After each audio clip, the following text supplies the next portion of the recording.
Vereadores de Içara buscam em Florianópolis recursos para o Hospital São Donato.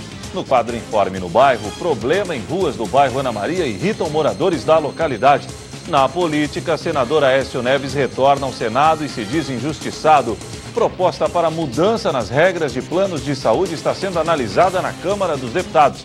E ainda uma reportagem especial sobre videogame, que ao contrário do que parece, pode sim ser nocivo à saúde. As notícias de Criciúma e do sul de Santa Catarina você confere a partir de agora, no ar pela TV Primavera, Informe Região.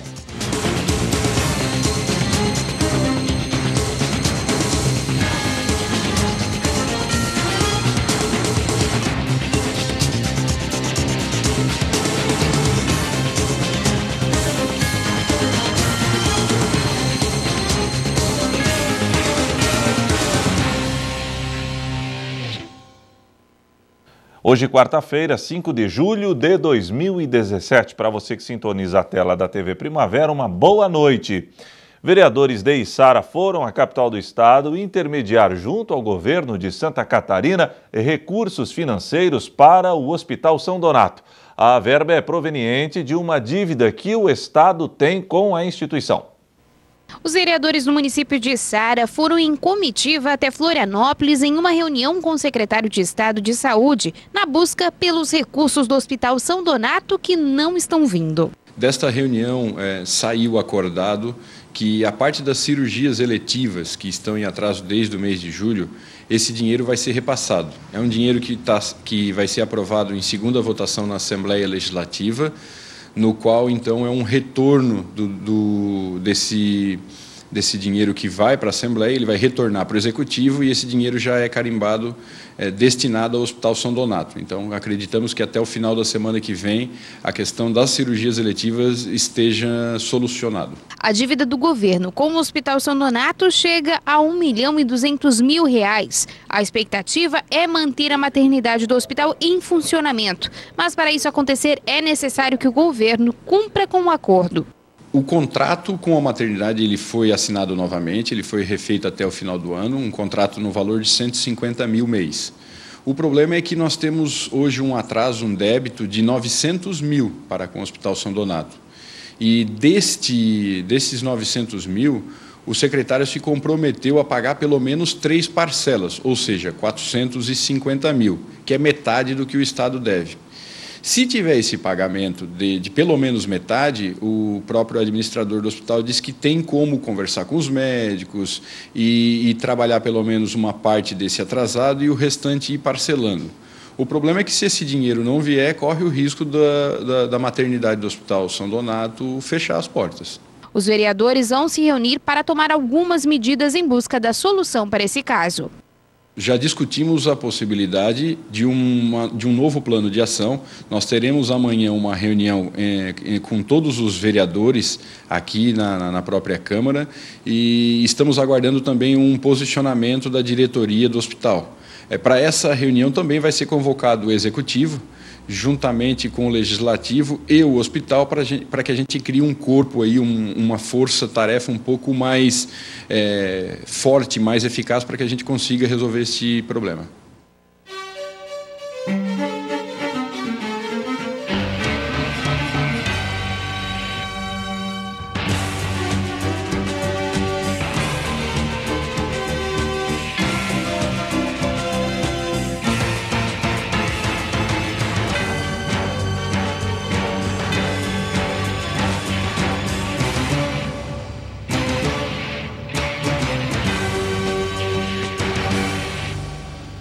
Bom, e no quadro Informe no Bairro, fomos até o Ana Maria. No local, foram encontradas diversas ruas em condições ruins de trafegabilidade. A situação está irritando os moradores.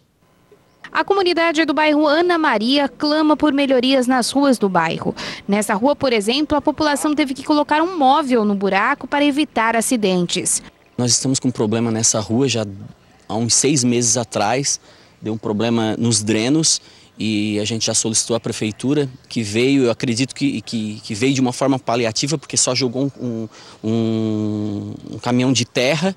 Eu achei que eles voltariam para resolver o problema, mas infelizmente até agora a gente não foi atendido, né? Como as imagens estão mostrando, um buraco enorme, os moradores colocaram esse sofá para poder sinalizar, porque é um problema até para os veículos, para os motoqueiros que passam por essa rua, até as crianças que passam por aqui, é um buraco feio. Então nós gostaríamos de pedir para que o poder público viesse atender essa solicitação nossa. A população aguarda por melhorias há 6 meses nesta rua e já notificou a prefeitura sobre o problema, mas até agora não obtiveram retorno. A gente já fez solicitação, tanto que eles já estão cientes que eles vieram aqui, colocaram um caminhão de terra e depois não voltaram mais para resolver. Além dessa situação, tem outros casos no bairro que precisam de atenção, já que foram responsáveis por muitos acidentes. A gente está com problema nas ruas, infelizmente as ruas estão ficando numa situação intransitáveis. A gente já fez também pedido para que venha fazer um patrulhamento. Eu acho que isso é emergencial, porque os moradores não têm mais condições de passar com os veículos, principalmente nas travessas. E outra situação que a gente tem bem grave é no final da rua Stanislau Machis, que a rua está em processo de pavimentação.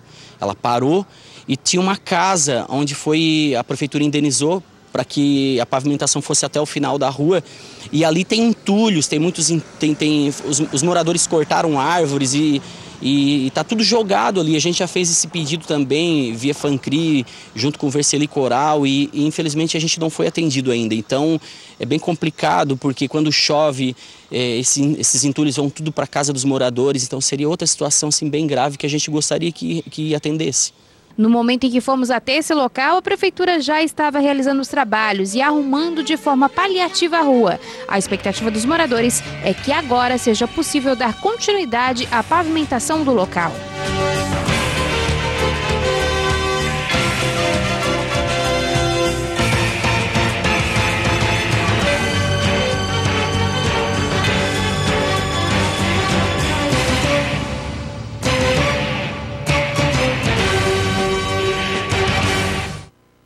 Bom, e para participar do quadro Informe no Bairro, basta entrar em contato com a nossa produção através do telefone 3442-2012, 3442-2012.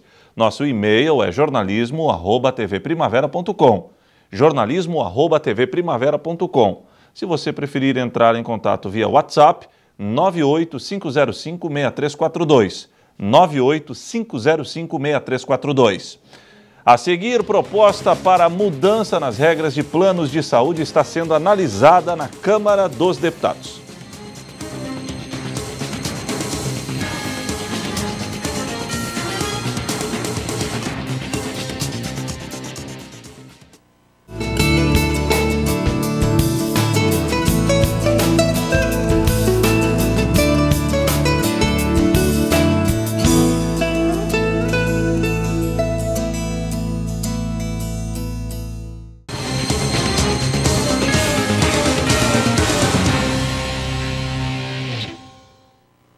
O senador Aécio Neves, do PSDB de Minas Gerais, voltou ao Senado e reafirmou sua inocência. Aécio negou ter recebido propina do dono da JBS, Joesley Batista. 2017, de volta ao Senado após 45 dias de afastamento por determinação judicial, o senador Aécio Neves discursou e voltou a se declarar inocente das acusações de que tenha recebido propina do dono da JBS, Joesley Batista.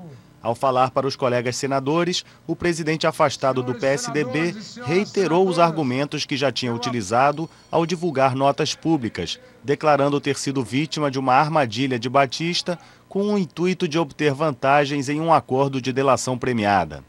Fica, portanto, essa última mensagem. Será sempre através da política, mas da boa política, feita com tolerância e respeito, que vamos conseguir encontrar um novo e virtuoso caminho para o Brasil e para cada brasileiro. Muito obrigado, senhor presidente. Do lado da oposição, houve críticas à anulação do afastamento do senador tucano. Claramente uma troca de favores espúria, que só quem foi sacrificado em altar foram os valores republicanos. O senador teve o mandato suspenso em 18 de maio por decisão do ministro do Supremo Tribunal Federal, Edson Fachin, após a divulgação dos áudios de conversas dele com Joesley Batista, nos quais ele pede dinheiro ao empresário. Na última sexta-feira, o ministro Marco Aurélio Mello, do STF, determinou o fim da suspensão e a restituição do mandato a Aécio. Uma mudança na lei de planos de saúde está tramitando a toque de caixa na Câmara dos Deputados. A meta é apresentar a proposta de reforma ainda neste mês. São muitas alterações que devem ser sentidas por 47 milhões de usuários. E lá se vão 4 anos de disputa na Justiça contra o plano de saúde. Um conflito que levou a Laila a pagar do bolso pela cesárea do filho. E ela não está sozinha nessa. Segundo o Ministério da Saúde, só em 2015 foram gastos no Brasil 8 bilhões de reais com processos ligados à saúde pública e privada. É a chamada judicialização da saúde. Eu fiz o plano, depois de um tempinho acabei engravidando e eles não cobriram o meu parto, mesmo depois do término da carência. E aí, você teve que entrar na justiça? Isso, a gente entrou com um processo, até perdemos em primeira instância e estamos aguardando aí há 4 anos para ver o que vai acontecer. Uma mudança na lei dos planos de saúde está sendo analisada pela Comissão Especial da Câmara dos Deputados. A reforma tramita em regime de urgência e reúne 140 projetos de lei criados a partir de 2006. Para a Federação Nacional de Saúde Suplementar, a mudança não só vai diminuir as ações na justiça, como também deve deixar o mercado de planos mais competitivo. Há diversos pontos que precisam ser aperfeiçoados. Vou destacar entre eles, um deles, a chamada judicialização. Um tema que vem sendo debatido com frequência, frequenta as mídias sociais, as mídias impressas e televisivas. Precisa ser enfrentado esse problema.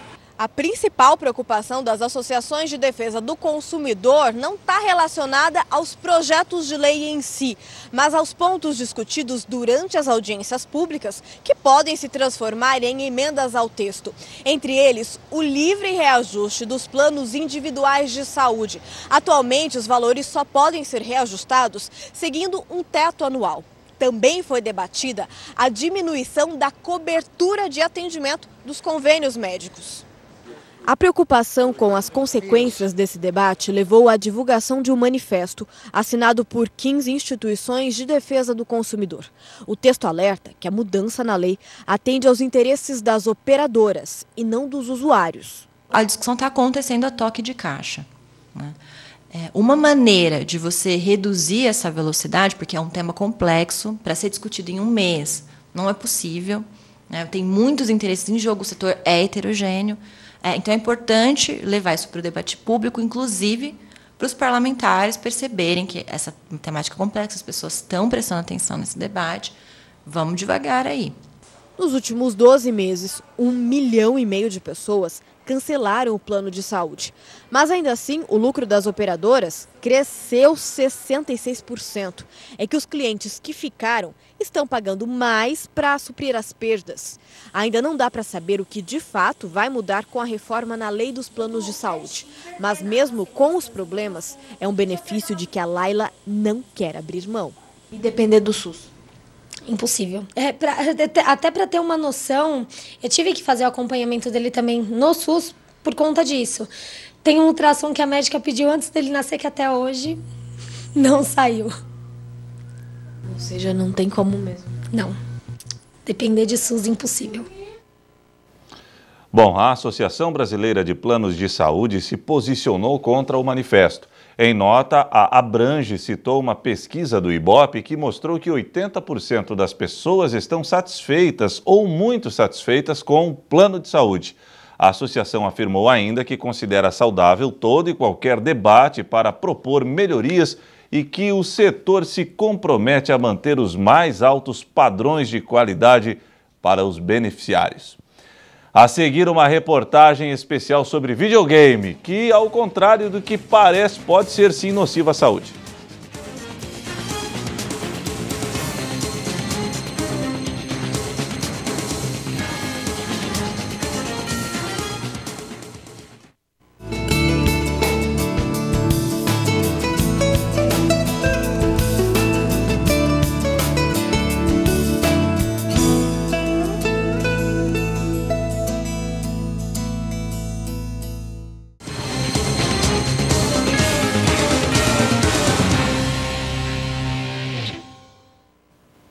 Os jogos eletrônicos são muito divertidos. As fases conquistadas em cada game incentivam o jogador a buscar cada vez mais etapas.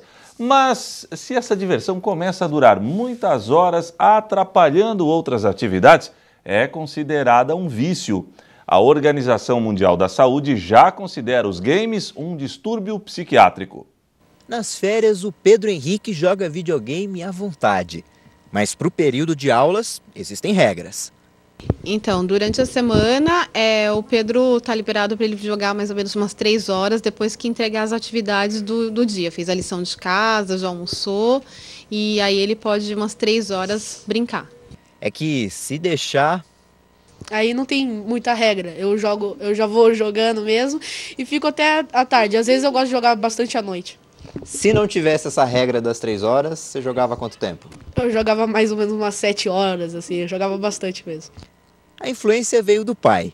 O Ronaldo teve videogames na infância e comprou um para o Pedro antes mesmo do filho nascer. Agora são 4 videogames e olha, não sai barato. Eu gostava já de videogame, não era assim, tão fã quanto ele é hoje, mas sempre gostei, procurei comprar um videogame e para tentar brincar com ele, né, junto, mesmo bebezinho, ele olhar. E aí acabou que quando eu menos percebi, quando eu dei em si, ele estava jogando já e eu nem ensinei ele nada. Ele já pegou o controle, já começou a fuçar sozinho e quando eu vi, estava brincando já. Eu gosto mais de jogo de tipo, mais de tiro, assim, eu gosto um pouco mais desses e também gosto bastante de corrida. Como acontece com a maioria das crianças e adolescentes, o Pedro segue as regras, com alguma resistência. Mas o que fazer se agora os jogos eletrônicos estão ainda mais acessíveis, nos tablets e celulares? A irmã mais nova dele, a Ana Beatriz, de 6 anos, já adora esses joguinhos. A Ana Beatriz, eu percebo que se ela não tiver com nenhum jogo, ou tablet, ou celular, ou no videogame, ela já fica agitada. O que eu vou fazer? Então, para ela, se ela não estiver conectada em algum desses objetos, ela não tem nada para fazer mais. Já estão tentando dar uma limitada, colocar alguma regra? Sim, já estou tentando. Estou sim. Já estamos colocando uma ordem, né, Bia? Jogar videogame não é um problema. Jogos eletrônicos estimulam a criatividade, o raciocínio lógico, a coordenação motora. Agora, a preocupação começa quando o que era para ser uma brincadeira acaba atrapalhando outras atividades. A Organização Mundial da Saúde estuda classificar o vício em videogame como um distúrbio psiquiátrico, ou seja, uma doença, assim como o vício em jogos de azar. Na prática, isso mostra a importância que os cientistas estão dando para o assunto.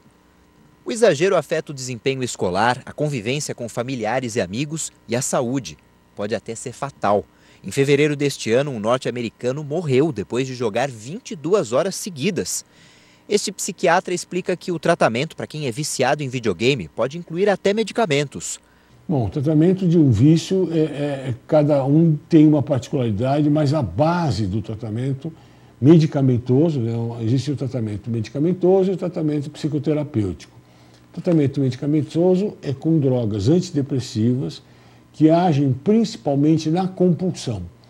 Então você trabalha agindo na compulsão, principalmente com drogas antidepressivas. Às vezes tem que usar drogas mais, que a gente chama de neuroléticos, que são drogas mais para reduzir o pensamento da pessoa, e uma psicoterapia. A psicoterapia vai ajudar a descobrir o que é que a pessoa está evitando ao se debruçar assim, desesperadoramente no jogo. Aí vai o alerta para os pais, pessoas próximas e para os próprios gamers. Como perceber que a diversão virou vício? Bom, quando você pensa em jogos eletrônicos, videogames, até as pessoas já começam a falar o vício, né? O vício do jogo. É um vício, e todo vício ele tem na sua base a questão compulsão. A pessoa é escrava daquela, é refém, né, daquela situação. Então, não é que ela joga porque quer, ela joga porque precisa. É como um alcoólatra, é como o fumante, é como o viciado em crack, ele precisa daquilo. E aí, aquilo leva com que ele deixe de fazer ou desempenhar outras coisas mais importantes na vida. Por exemplo, jovens que se viciam no videogame, passam a noite jogando, perdem aula, não estudam, acabam tendo transtornos de comportamento, transtornos alimentares, por conta do quê? De estarem viciados e ligados e não conseguem se desligar dos jogos. E o Informe Região desta quarta-feira fica por aqui. Para você, uma boa noite e até amanhã, se Deus assim permitir.